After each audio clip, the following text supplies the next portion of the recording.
What's going on, everybody? It's your boy Zoe, no days off DFS, here to bring you that NBA slate breakdown for the 7-game NBA slate. The LUKA revenge slate is among us today. And DraftKings, y'all smart.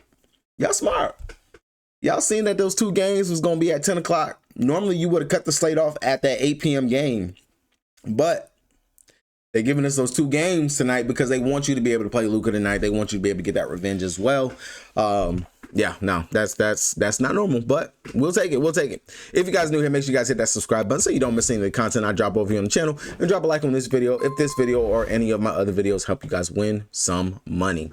With that being said, check it out over on the Pat. The core for last night didn't do bad, but could have been much better if Quentin Grimes and the Philadelphia 76ers did not get their asses beat.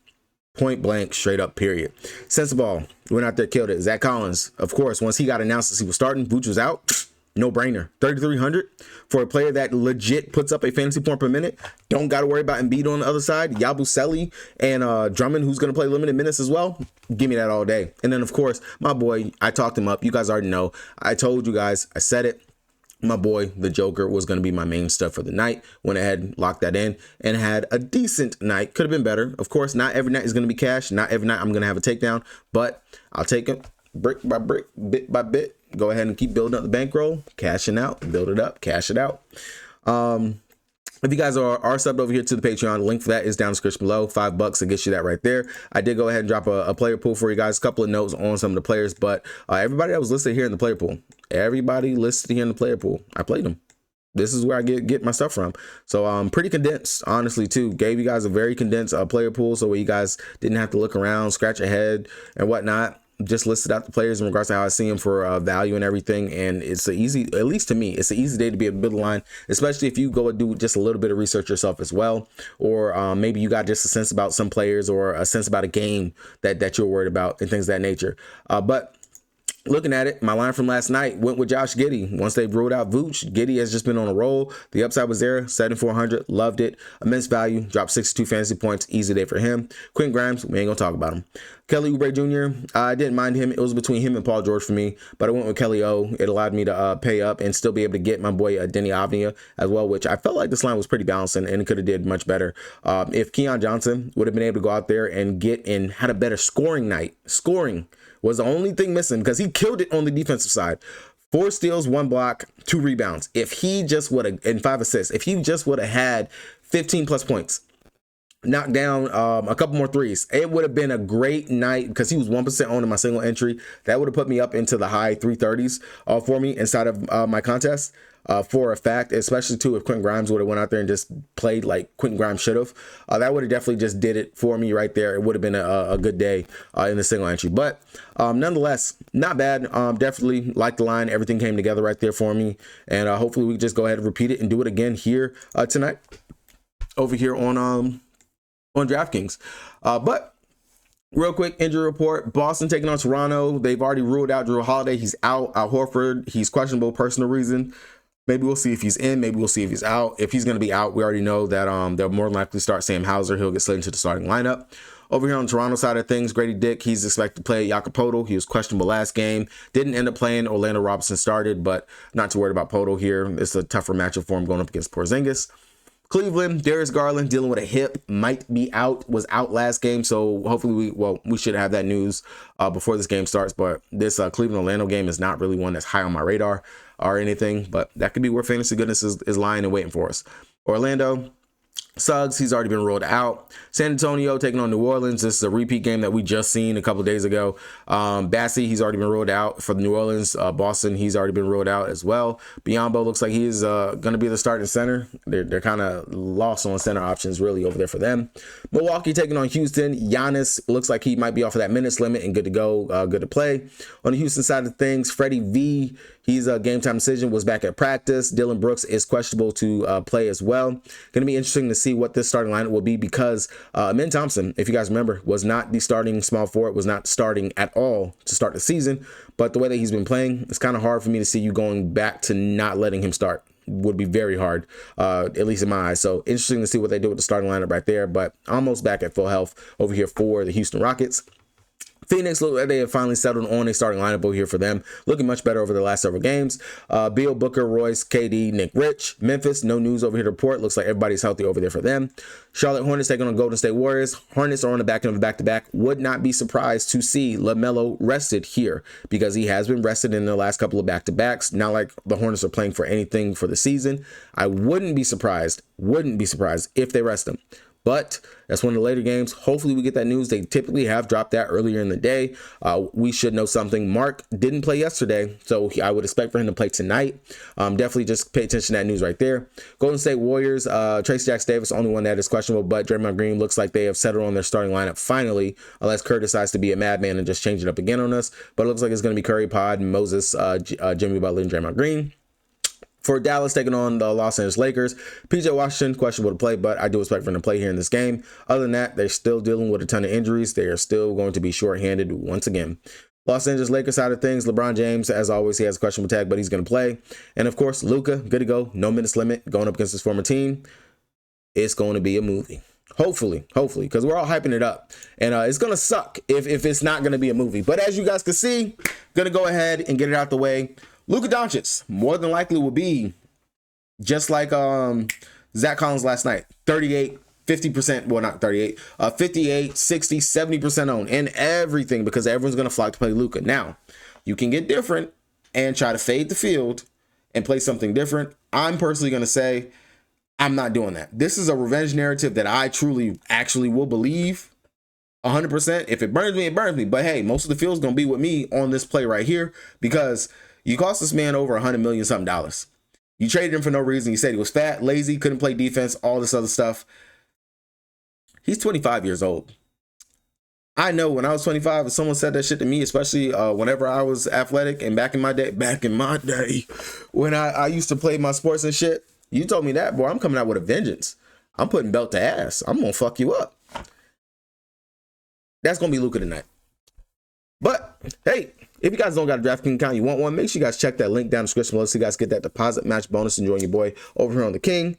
Like I said, got a couple of things coming for you guys over here on YouTube, working on the kinks and everything to go ahead and get it put out for you guys. Someone did tell me yesterday I need to start saying pause after certain things, so I will make sure I pay attention to that as well.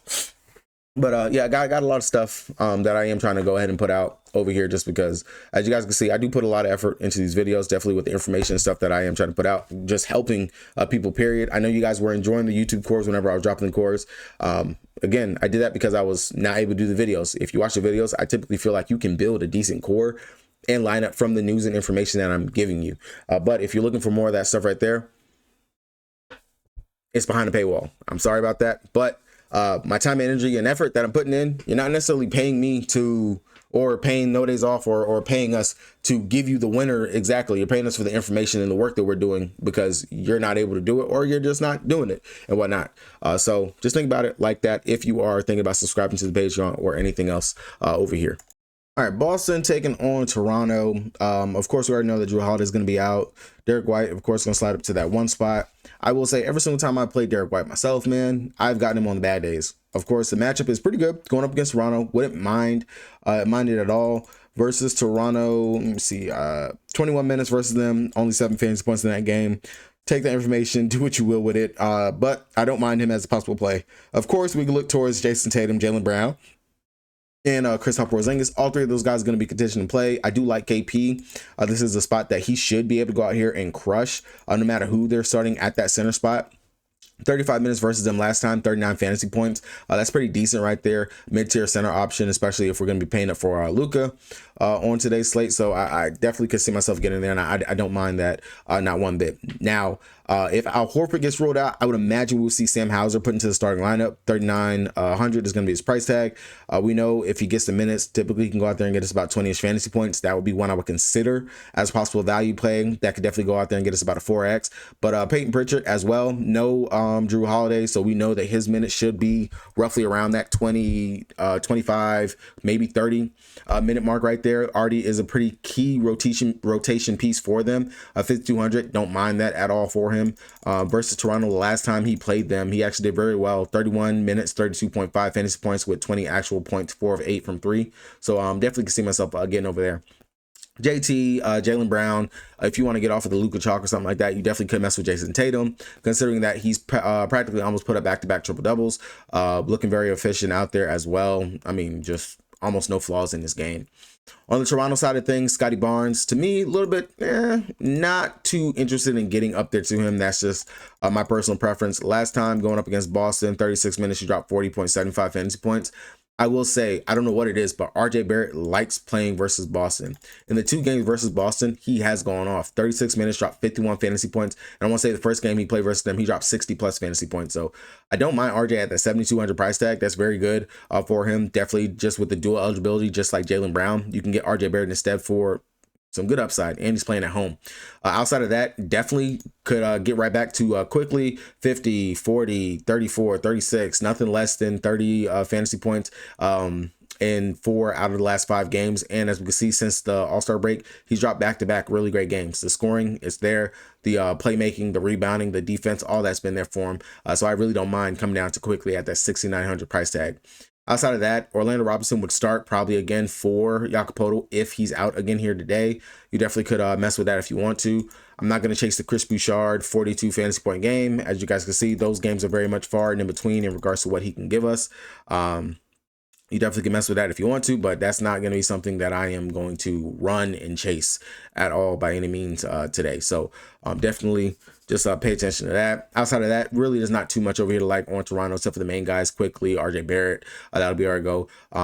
Like I said, not too interested in Scotty Barnes, a little bit too much right there. Instead of playing Scotty, I would much rather play Evan Mobley, no Darius Garland, and the dude's been balling. And this is, some of these games have been with Garland out there versus Memphis, New York, and Brooklyn since the break, coming back 44, 44, 59, 59.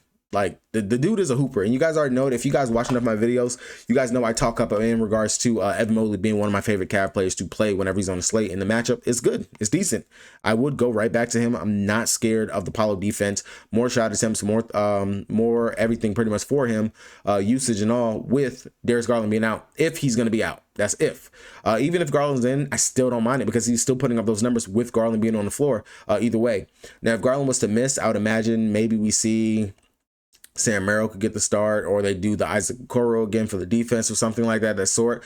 But I will say Ty Jerome, the dude is a hooper, 4,700. He will be one of those ones that we should see a bump in his minutes. I'm not going to chase the necessarily 43.25 fantasy point outing that he just had, but he is definitely going to be a value piece that I feel you can get to and that you can play over here on the slate. Outside of that, Max Strus, if Garland does sit, I think he's safe for about 25-ish fantasy points for us on today. Wouldn't mind getting over there to that. Everyone else that's off the bench still will all be GPP options. Sam Morrell, Isaac Okoro, things of that nature. Not really going to force there. You can mess with Donovan Mitchell if you want to at the 8,200 price tag, but I'd rather just go ahead and just chop it up just a little bit more so I can get Evan Mobley instead right there. On the Orlando side of things, all the main guys are going to be in play, of course. Franz, Paolo, both those guys, they're going to need them to stay inside this game. Franz has been more consistent than Paolo over the last several games. 42, 42, 40, 25 in that game versus Charlotte, 32 minutes, which is crazy. That's all he dropped in that game. And then 54 fantasy points in his last 5. And Paolo, 33, 33, 57, 47, 46. Definitely some upside to Paolo if we can get him on the right day. I don't mind him here. I don't, but wouldn't mind just getting up to Franz instead of Paolo if I had to choose. But between these two, Cole Anthony owed me some money, because I played him when he went out there and played this 21 minutes versus the Washington Wizards. The Washington Wizards. How do you do this versus the Wizards? 8.25 fantasy points, man. Come on. You owe me some bread, Cole. You really do. But I do like the spot for him, whether or not if it's Darius Garland, whether or not if it's Donovan Mitchell at the point or whatnot. I wouldn't mind getting to Cole Anthony, 53. It's a good spot. We've seen some opposing point guards go out here and have decent games going up against the Cavs over the last several spots out here. John Morant, he just dropped 40.5. Jalen Brunson dropped 38. So since the break, not bad. And then if Cole, he can stay out there, plays 25 plus, we know he can bring it on. Besides the scoring, can play some defense as well. Then last but not least, Wendell Carter Jr., if they're going to keep him priced pretty low, I don't mind getting over here to him as a possible play. I definitely can see myself mess with that. 5,100, he's playing the minutes as long as the game stays close. The game was kind of out of hand. That's why he only played 20 minutes right there. So I'm going to ignore that. I'm not going to worry too much about that right there. But I could still definitely mess with Wendell Carter Jr. at that 5,100 price tag, even though he's going up against Jared Allen, which he has not played versus the Cavs yet this season. Phoenix Suns taking on Memphis. Looks like they might have some life. All three of the main studs over here, Booker, KD, Beal, they're figuring it out. I will say Beal at that 6,400 price tag, I like it. He's been playing pretty efficient out here over his last couple games, 37, 42, 37, looking pretty good in the starting line, getting some assists, scoring pretty efficiently. 64 is cheap, and we know that Beal is a pretty good player whenever he's given the burn, run, and all those things, all the above. Outside of Beal, KD, he's been pretty good out there, especially scoring wise. This was a back-to-back. That's why I really didn't like him on that back end of the back-to-back going up against Toronto. But outside of that, 51 fantasy points, 32. These two games right here were the all-star. Still, Kevin Durant is Kevin Durant, and then of course Devin Booker at 9K. Definitely wouldn't mind getting up to him, especially playing the point spot. The assist just adds to his upside because we know he can score. He's been scoring pretty efficiently, not really giving us too many duds over there on the scoring department. So I definitely see myself paying up for him right there. But Royce O'Neal is really value to me in my eyes. He's starting. He's playing the minutes. We know that they can run small ball if they decide to slide Grayson Allen into the line. You bump KD down to the center spot right there, or maybe you run Alex Len or something. What they got funky rotations with the guys coming off the bench. Bobo, he'll sometimes come in and end up playing the center spot instead for him. Things of nature. But Royce, his minutes being in the starting line, we know he can bring it on the defensive side. We know he can play make a little bit, but he will rebound. And if the three ball is falling, he will go out there and give us a great night. Last time versus Memphis, in 34 minutes, he dropped 27.5 fantasy points. Had to stop my dog from having a barking fit. Royce, like him for value, definitely would go there as possible play. Outside of that, not really too interested in too much over here. Beal, if I had to choose between the studs, it definitely would be Beal, then Booker, Kevin Durant, but Royce, favorite value over here from them. On the Memphis Grizzlies side of things, Ja Morant, Ja Banks. Last time versus Phoenix, he dropped 44.75 fantasy points. Is Ja back? That's my question. Is the Ja Morant from last season where he goes out here, could possibly get a triple-double, doing everything, stuff in the stat sheet, is he back? I don't know. I really can't answer that question, but I don't mind him here at that 8,100 price tag. This is a player who we know for a fact used to be priced up in the high 9K range back then. And honestly, no matter who they're starting at the point guard spot, Tyus Jones, Bradley Beal, Devin Booker, Phoenix bleeds fantasy points to opposing point guards. Quickly, just dropped 50. Josh fucking Giddey dropped 60. Chris Paul, 40. Amen Thompson, 58. Jamal Murray, 49. Isaiah Collier, 41. And then my boy SGA, 71. Of course, we got Ja Morant in that mix, dropping 44. 8,100, I would definitely go ahead and play that. That gets you off of the Booker. That gets you off of the KD. Definitely would be the stud I would rather take over here in the matchup. Don't mind taking that at all. And because, to be honest, Phoenix doesn't play any defense at all whatsoever.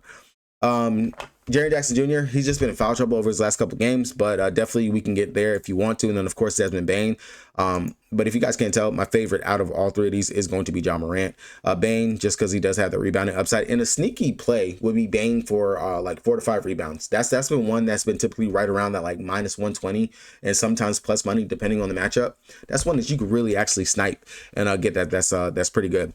Outside of the main three guys over here, I really don't like too much. Zach Edey, he's going to be out there, but Edey's minutes, they are definitely just like up and down, left and right. You really don't know what you're going to get from Edey. He can smash in 20 minutes, but that's far and in between, and I wouldn't put my house or my money on that right there. Milwaukee Bucks taking on the Houston Rockets. Giannis is your direct pivot off of the LUKA chalk that will be today. No minute limit for him and whatnot. This should be the Giannis of old. Probably go out there and get a 60 plus. I can see it, especially they're playing Houston. The game should actually stay close. Outside of that, Kuzma, his price is just a little bit too much with everyone healthy for me. I really don't like it. I know he's playing the minutes, but 7K, I'm not paying that for Kuzma. I would much rather just pay one of the two studs in Damian Lillard or Giannis. And speaking of Dame, looks like he's also off of his minutes limits in a decent matchup versus the Houston Rockets. I don't hate it. Definitely, long as he can actually go out there and score, he can do it in regards to getting us some of those that playmaking duties and things that he does. Outside of that, I'm not really going to force too much over here from them. I would say if you're looking for like some value from them, Brook Lopez, Taurean Prince, we know those two guys are going to play the minutes. They're going to be out there. I definitely could maybe mess with that, especially if Prince just gets hot from three. This could be one of those spots where we just have like a lighted up kind of game. But I will say when Prince did play versus them earlier this season, he only dropped 9 fantasy points. So take with that information as you do. On the Houston Rockets side of things, to be honest, I really can't pinpoint anything over here until I actually know who's going to be playing in the starting lineup for them. I will say the safest would be Şengün, of course, 85. I do think this might be a spend down at the center spot, especially with Bismack Biyombo on the slate, depending on what we get over there from the Draymond Green and Mark Williams over there as well. So if you want to get different, you definitely can pay up for a Şengün. That's definitely in contention right there. He's looking pretty good. Of course, these games are without Fred VanVleet, but even with Freddie V, he still can put up some decent numbers. The matchup versus Milwaukee, I don't hate it at all by any means. When he played versus Milwaukee earlier this season, in 39 minutes, he did drop 36 fantasy points, so I could see myself possibly getting there. If Freddie V is going to be out, I still wouldn't mind, of course, playing Jalen Green. Still wouldn't mind playing Amen Thompson. But at 8,400, full healthy squad, Houston Rockets. And if Amen is coming off the bench, I'm not paying 8,400 for Amen Thompson at all whatsoever. Way too much. Outside of that, there's really not too much to like from this. Again, like I said, even with Freddie V being there, I would still play Jalen Green. We do know you can attack Milwaukee with opposing shooters. If they are a pretty good 3-point shooter, they do typically have a good day, good night, and I wouldn't mind going right there to that. Going on over to the San Antonio Spurs. Again, we literally just saw this game not so long ago. Biyombo, are we really going to 2025? We are still playing Bismack and Biyombo. 30 minutes versus the Pelicans last time, 35.5 fantasy points, 4 blocks, 2 steals, 10 rebounds, 10 points, double-double.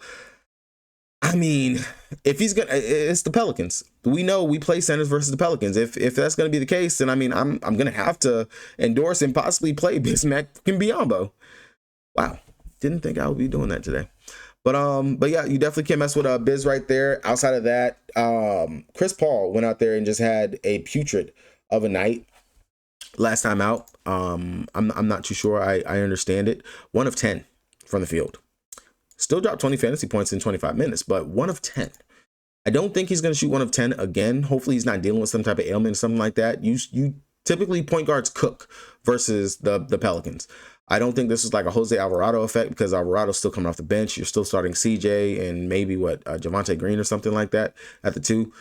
So either way, bounce back spot for Chris Paul, 5,800. I like the price tag. Definitely should be able to maybe go out there and give us a little something right there. De'Aaron Fox, 8,700. You could definitely run that right here. 31.75 fantasy points. Didn't have the best scoring outing, but definitely a bounce back position to spot. We know he's going to play make, definitely get the rebounds, and also be able to go out there and score.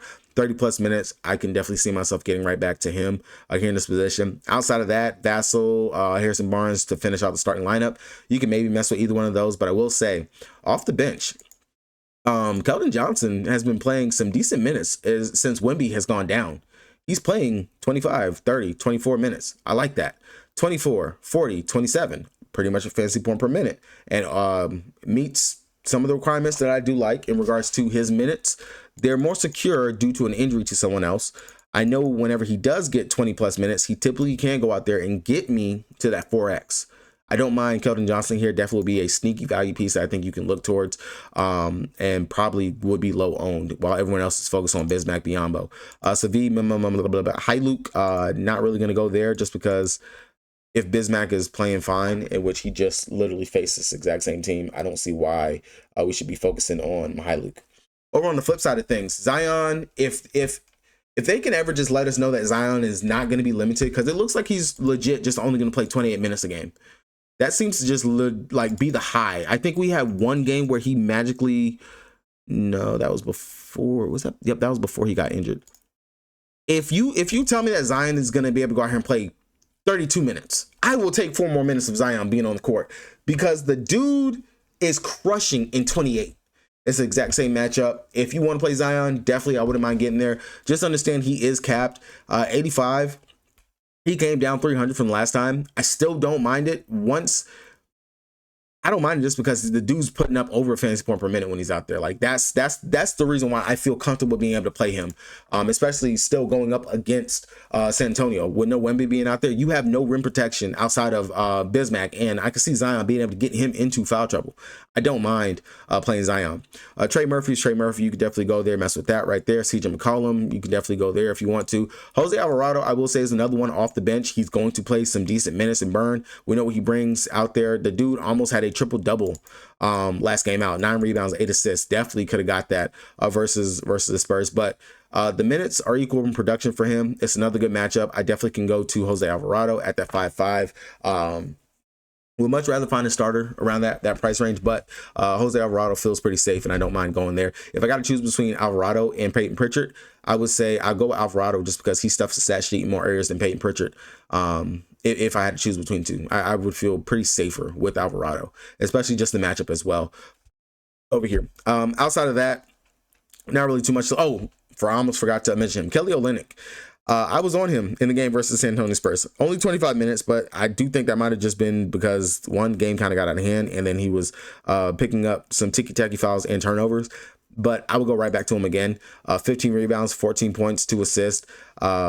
Good spot. Power forwards versus the San Antonio Spurs have actually been cooking and doing very well. Tobias Harris. If Tobias Harris can go out there and drop 38 fantasy points, Kelly Olynyk should have no issues, no problems, and I will go right back to that. DeAndre Hunter dropped 49 versus them within the last 10 games versus them. So I do like the upside, and I'll go ahead and I'll take that right there. Charlotte Hornets taking on the Golden State Warriors. Again, I'm going to just go under the assumption that LaMelo misses. That's just because that's been the pattern. That's been the thing. But if Melo plays, of course you can play Melo. But if Melo's going to be out, you're going to still tell me that I'm going to get Bridges. He's going to play. If Mark Williams actually is going to be active and he's going to play, and there's no actual ailment or news or anything like that, because he was ruled out Monday. Injury management. So I would expect that he's good to go and he should be able to play here.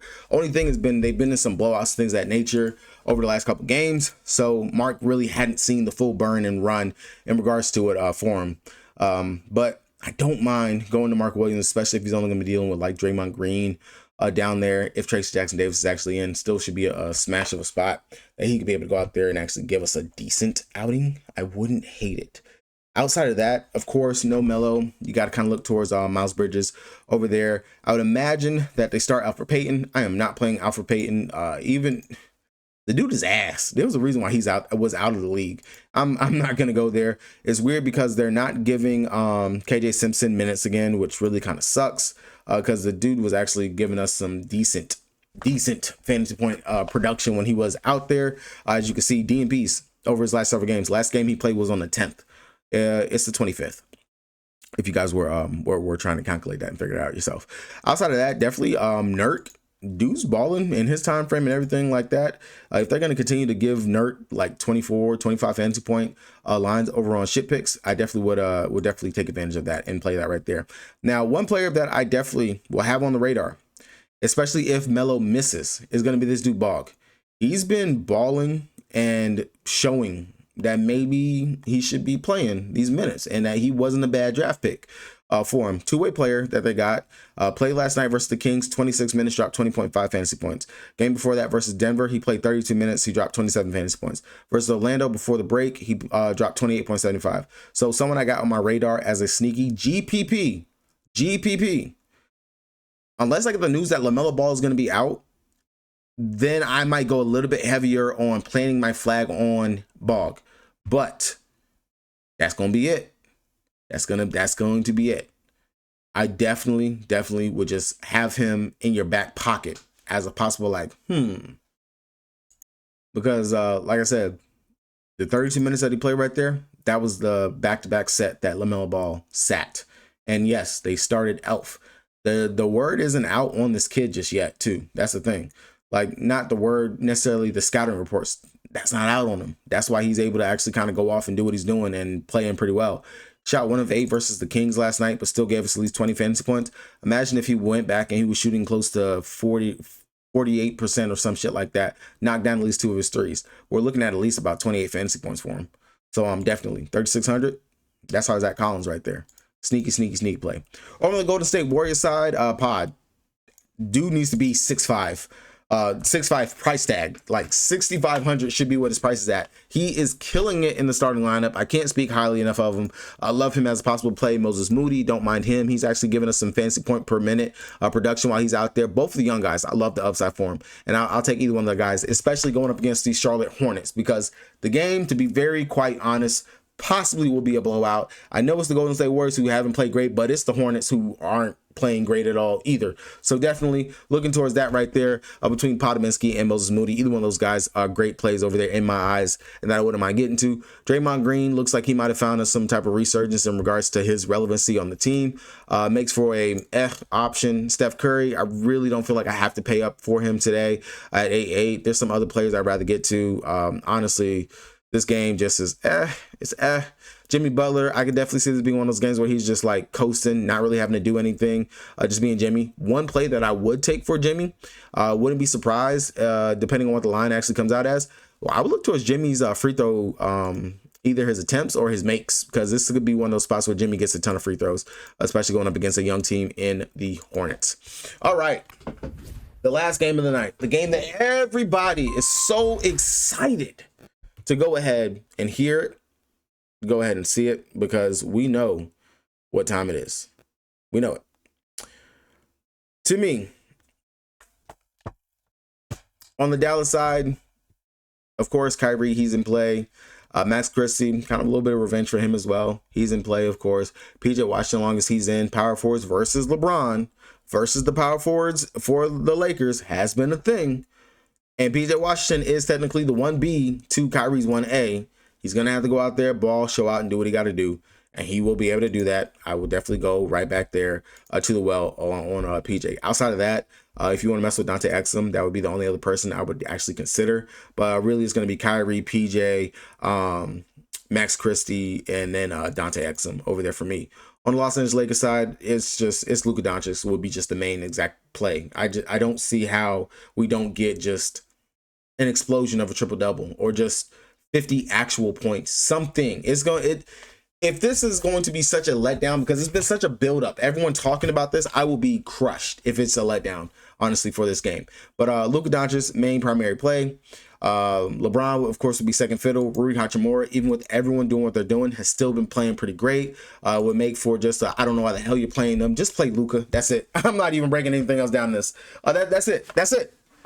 Just play Luka. Just play Luka. That's all that you need to know. But all right, guys, that's gonna do it for me. Hopefully, you guys will be able to get a little something from this right here. Down in the comment section, though, do me a favor. Let me know if there's anything that you guys want to see me change up, add, or some products or something that you would like to see. Stuff that you wouldn't mind behind the paywall and things of that nature. Because again, I'm expanding the brand. I'm growing the brand. I've been doing this for the last couple of years. I've worked under the No Days Off umbrella. I'm still gonna work under the No Days Off umbrella, but definitely, of course, trying to work and build my brand and myself up as well. So definitely let me know down in the comment section some stuff that you guys wouldn't mind seeing, things of that nature. Good luck to everybody out there. Hopefully you guys do cash it. Cores, all my stuff will be posted on Patreon later on throughout the day. Peace.